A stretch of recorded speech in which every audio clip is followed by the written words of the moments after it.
Hasta 10 años de cárcel arriesgan los ex uniformados implicados en el caso Quemados, según el testimonio del ex conscripto, que es Fernando Guzmán. Rodrigo Rojas de Negri fue asesinado luego de ser rociado con benzina y posteriormente incendiado junto a Carmen Gloria Quintana.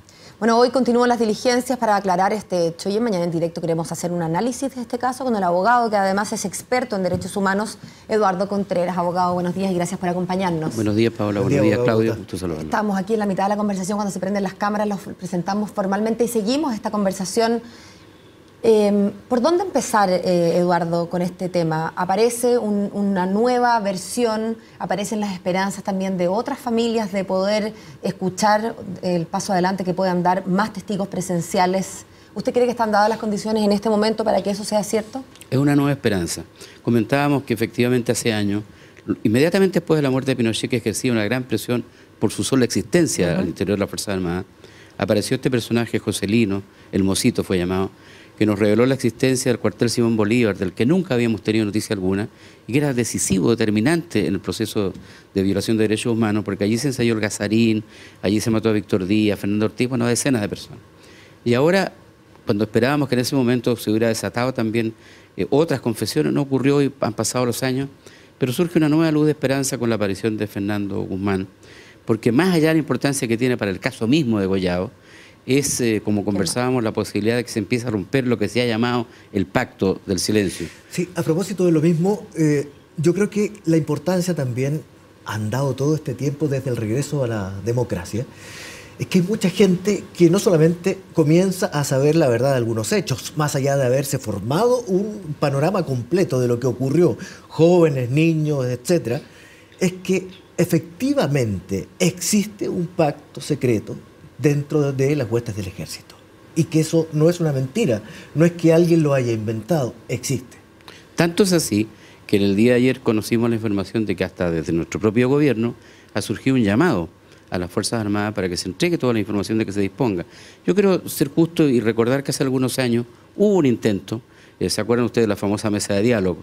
No recuerdo si estaba el general Cheire, pero hubo un intento de mostrar algunas cosas. Lamentablemente la vida enseñó a los pocos meses de ocurrido la mesa de diálogo que mucha de la información entregada no era exacta, no era verdadera. Restos que allí se dijeron de detenidos desaparecidos que estaban en un lugar, aparecieron luego en otro. Por lo tanto, no se ha entregado la verdad y esa verdad existe y debieran ya a estas alturas del desarrollo decirlo, porque si no va a seguir ocurriendo lo que tú dices, que un sector de la sociedad no cree que ocurrieron estos crímenes o no le da importancia, o como decía ayer muy desgraciadamente un dirigente político, qué importancia tenía si comparaba con los de Hitler, aquí apenas había 2000 detenidos desaparecidos, lo que es una aberración. Es increíble, qué bueno que otro dirigente de ese mismo partido lo haya aclarado, pero qué malo, porque refleja que un buen sector de la sociedad chilena, especialmente las generaciones jóvenes, o no creen que han existido los crímenes terribles que ocurrieron, que fueron masivos, terribles. La de Chile fue una de las dictaduras más crueles del mundo. Aquí se pasó con ruedas de vehículos en marcha sobre el cerebro de personas que estaban en el suelo. O sea, y se prendieron fuego en este mismo caso, gente que se la quemó viva. A las mujeres les metieron por la vagina ratones, estrenaban perros para violar mujeres y hombres. ¿Era necesario todo esto ante una oposición ya absolutamente derrotada? Hablemos de nuevo, Eduardo, del tema de lo que hace el ex conscripto Guzmán y de la posibilidad de que nuevas personas empiecen a contar su versión de los hechos. Hay incentivos, desde luego, para no contarlo. La gente que estuvo metida en estos hechos ha vivido 20, 30, 40 años en impunidad y ¿por qué querrían cambiar esas cosas? Ahora, desde el punto de vista procesal, y se lo pregunto como abogado, ¿hay un riesgo de que personas como el ex conscripto puedan tener que enfrentar a la justicia igual en calidad de encubridores? Ayer lo comentábamos y lo comentamos también a propósito de la lectura de la declaración de Guzmán, y también lo decía la tía del propio de Negri, de que estos cabros, decía, que tenían 19, 20 años, también fueron víctimas de este pacto, ¿no? Que fue un pacto al que no concurrieron, sino más bien fueron obligados. Pero también es cierto que es bien probable que la gente desde la defensa de algunos militares puedan pretender también endosarle o compartir responsabilidad con esas personas.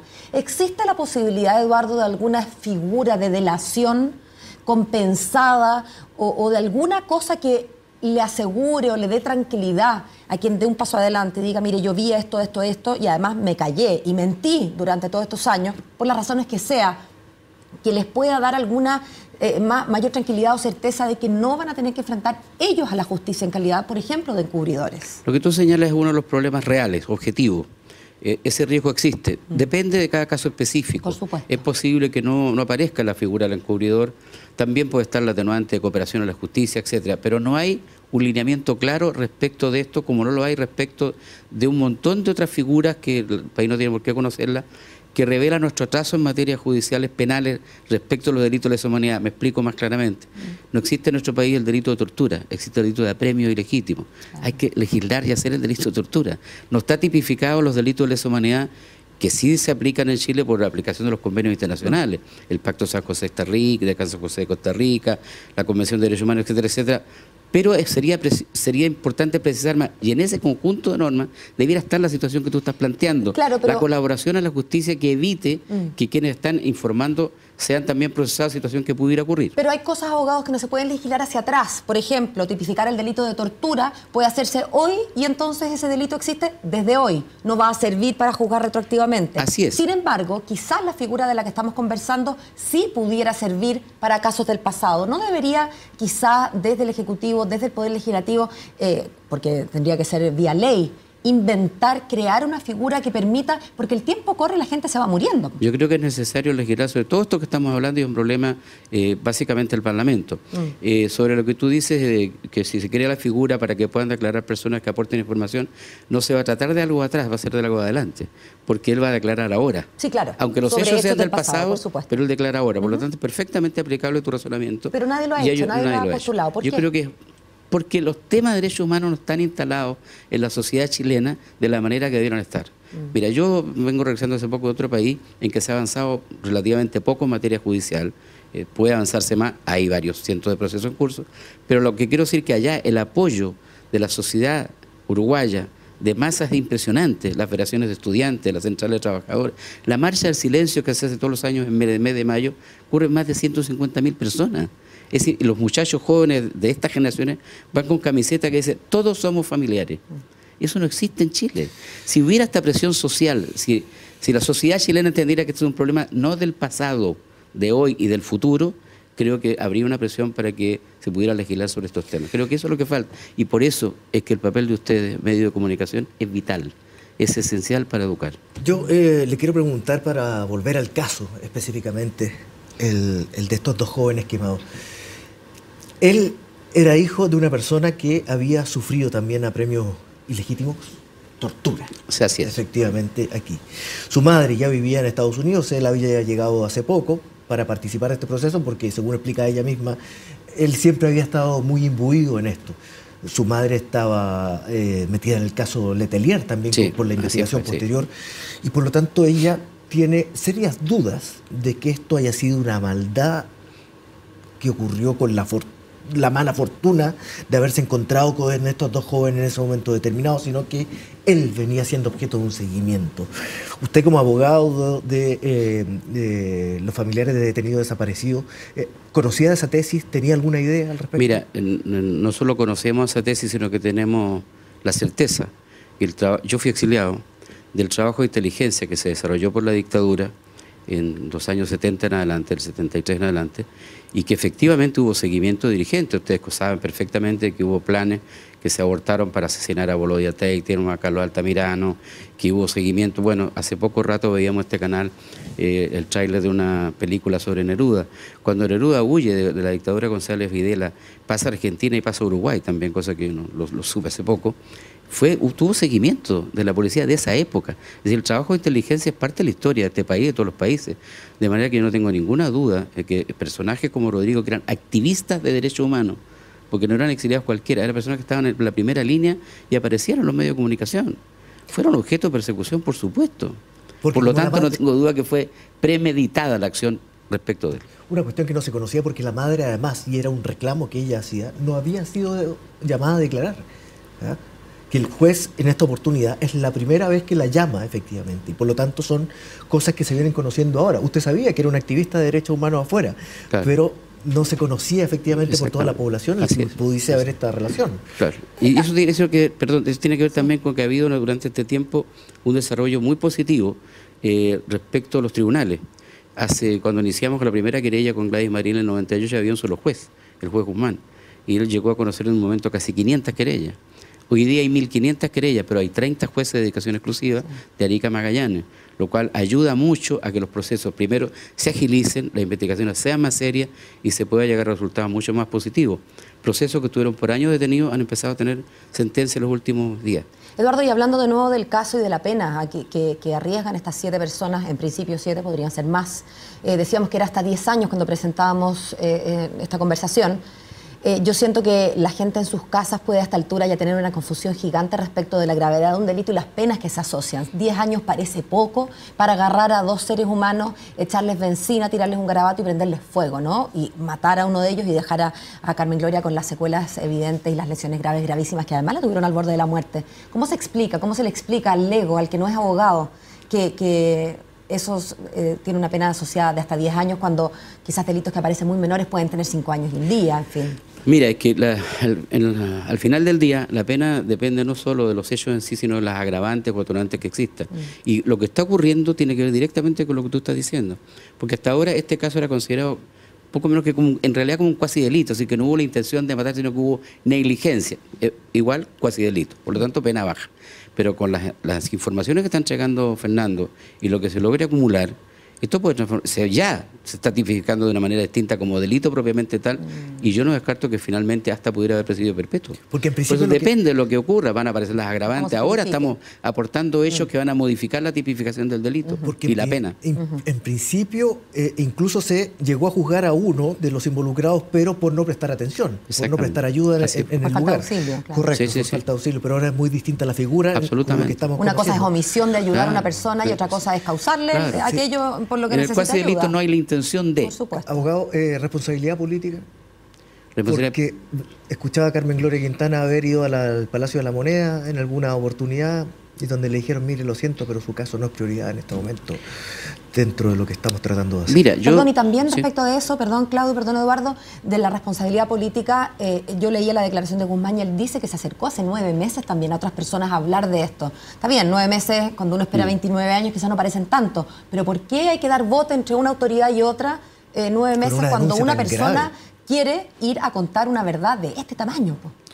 Por mi ausencia del país durante un largo tiempo, en verdad, no sé el episodio de Guzmán, ni con quién habló, pero sobre el tema de fondo que ustedes están planteando, yo quiero decir que afortunadamente, también desde el punto de vista político, en los últimos años, se ha desarrollado con mucha fuerza el darle más atribuciones y más participación al programa de derechos humanos del Ministerio del Interior, que es la manera, el procedimiento mediante el cual el poder político, el Estado, el gobierno, participa en materia de derechos humanos, lo que no ocurría antes. Cuando presentamos la querella en el 98 no teníamos este respaldo.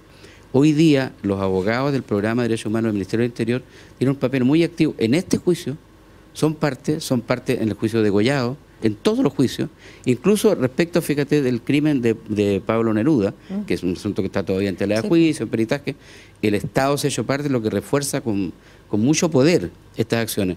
Yo creo que hay una modificación que parcialmente se ha demorado mucho, han pasado muchos años, pero lo importante es que está ocurriendo, está sucediendo. Los vemos que están actuando, es un gran alivio, ya no estamos solo los abogados de derechos humanos, hay una participación política objetiva. Y a propósito de la participación política, Eduardo, se nos acaba el tiempo, pero quiero invitarle a una reflexión un poco distinta, pensando en lo que usted decía hace un ratito de cómo en Chile falta conciencia, que en otros países la sociedad entera es la que entiende que aquí pasó algo grave y todo, hasta los jóvenes marchan. ¿Cómo se vive desde su silla? Usted es militante de un partido de la nueva mayoría. ¿Cómo se vive desde allí cuando, bueno, uno no vive, la mayoría de nosotros no vive con el tema de los derechos humanos tan presentes porque tenemos la suerte de no haber sido víctimas, ¿no? Otras personas, como Carmen Gloria, despierta todas las mañanas con esa realidad frente a sí misma. Pero ¿cómo se vive siendo militante histórico de un partido de la nueva mayoría cuando uno recuerda los horrores de la dictadura y al mismo tiempo agarra el mercurio y ve que las personas que buscaban plata para la candidatura de la propia Michelle Bachelet conversaban con el yerno de Pinochet, por ejemplo? Con indignación, con molestia y con dolor. Y tú has citado un medio que además el propio medio que estás citando es un medio que jugó un papel muy importante para que se produjera el golpe. El Mercurio estamos hablando. Del Mercurio. Sí, claro. Y su director, que está citado en la querella que tenemos respecto a las responsabilidades de los civiles en el golpe, en otro proceso que también llega el juez Carroza. Pero lo que tú me has preguntado es una cosa distinta, que es que sentimos nosotros profundo pesar que eso haya ocurrido. ¿Se lo explican? No tenemos explicación.